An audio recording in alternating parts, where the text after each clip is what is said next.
ചെന്നൈയിലോട്ട് പോവാണ് കേട്ടാ. നീ അത് പറഞ്ഞായിരുന്നു അല്ലേ? പെട്ടെന്ന് തന്നെ തീർക്കാൻ പറ്റുമല്ലോ നിനക്ക് നിന്റെ ജോലി? പെട്ടെന്ന് തന്നെ തീർക്കാൻ പറ്റുമെന്നാ പറഞ്ഞത്. നോക്കാം, പെട്ടെന്ന് തന്നെ തീർത്തിട്ട് 2 ദിവസത്തിനുള്ളിൽ ഞാൻ തിരിച്ചു വരാം. അപ്പൊ ശരി എന്നാ, നിന്റെ കാര്യങ്ങളൊക്കെ നടക്കട്ടെ. Excuse me sir. Yes, come on. Sir, ആ ലാസ്റ്റ് തന്ന പ്രോജക്റ്റില്ലേ, അതിന്റെ കാര്യം എന്തായി സർ? ഞാൻ തന്നെ വിളിച്ചുകൊണ്ടിരിക്കണമെന്ന് വിചാരിക്കുകയായിരുന്നു. അതിന്റെ കാര്യങ്ങൾ ഓൺ ഗോയിങ് ആണ്. ഇപ്പോൾ 2 ദിവസത്തിനുള്ളിൽ അത് ഫിനിഷ് ആവും. പിന്നെ ഇല്ലേ, ആ പ്രോജക്റ്റിന്റെ പേപ്പേഴ്സ് ലാസ്റ്റത്തതൊന്നും ശരിയില്ല. അതൊന്ന് കാണിക്കാവോ? ആ ഡോക്യുമെന്റ് ഒന്ന് എടുത്തുകൊണ്ട് വരുമോ?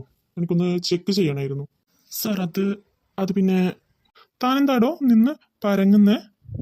സർ, അത് പിന്നെ നമ്മുടെ പ്രോജക്റ്റിന്റെ ഡോക്യുമെന്റ്സ് ഒക്കെ നമ്മുടെ ശ്രീലക്ഷ്മി ഇല്ലേ, അവളുടെ കയ്യിലാണുള്ളത്. അത് ഇപ്പോൾ അവള് 2 ദിവസത്തേക്ക് ലീവാണ് സർ.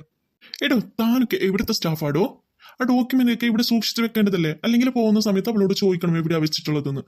ഇതിപ്പോ അവള് പോയതിനു ശേഷം ഇനിയിപ്പോ അതെങ്ങനെ കിട്ടുന്നത്? സർ, അവൾ ഇന്ന് തന്നെ വരും സർ. അവള് ഇന്ന് വരാന്ന് പറഞ്ഞിട്ടുണ്ട്. ഇപ്പൊ എത്തുമായിരിക്കും. ഓക്കെ, ശരി എന്നാ. അവൾ വന്നാലേ ആ ഡോക്യുമെന്റ്സ് എന്റെ ടേബിളിൽ വെക്കാൻ പറയണം. ശരി സർ, പറയാം. പിന്നെ ആ സൈറ്റൊക്കെ താൻ സന്ദർശിച്ചോ? അവിടെ ഒരു പ്രശ്നമൊന്നുമില്ലല്ലോ? എല്ലാം ഓക്കെ അല്ലേ? ഇനിയിപ്പോ അവസാന നിമിഷം അവിടെ പ്രശ്നമാണെന്ന് പറയാൻ പാടില്ല. ഇല്ല സർ, എല്ലാം ഓക്കെയാണ്. ഞങ്ങൾ ഫുള്ള് ചെക്ക് ചെയ്തു, ഒരു പ്രശ്നവുമില്ല, എല്ലാം ഓക്കെയാണ്. ഓക്കെ എന്നാ നമുക്ക് നാളെ തന്നെ ജോലി തുടങ്ങാം അല്ലേ? ഓക്കെയാണ് സർ, എല്ലാം ഓക്കെയാണ്. നാളെ തന്നെ നമുക്ക് ജോലി തുടങ്ങാം. ശരി എന്നാ താൻ പോയിക്കോ.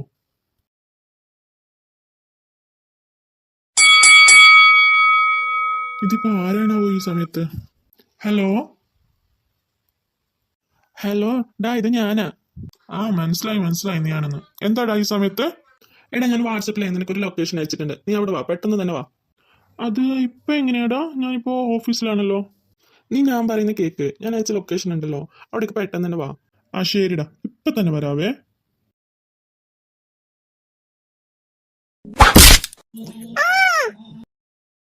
എന്തൊരു മനുഷ്യനാണോ ഇയാള്? മുട്ടിയിട്ടൊന്ന് സോറി പോലും പറഞ്ഞില്ല. വല്ലാത്തൊരു മനുഷ്യൻ. ശ്രീ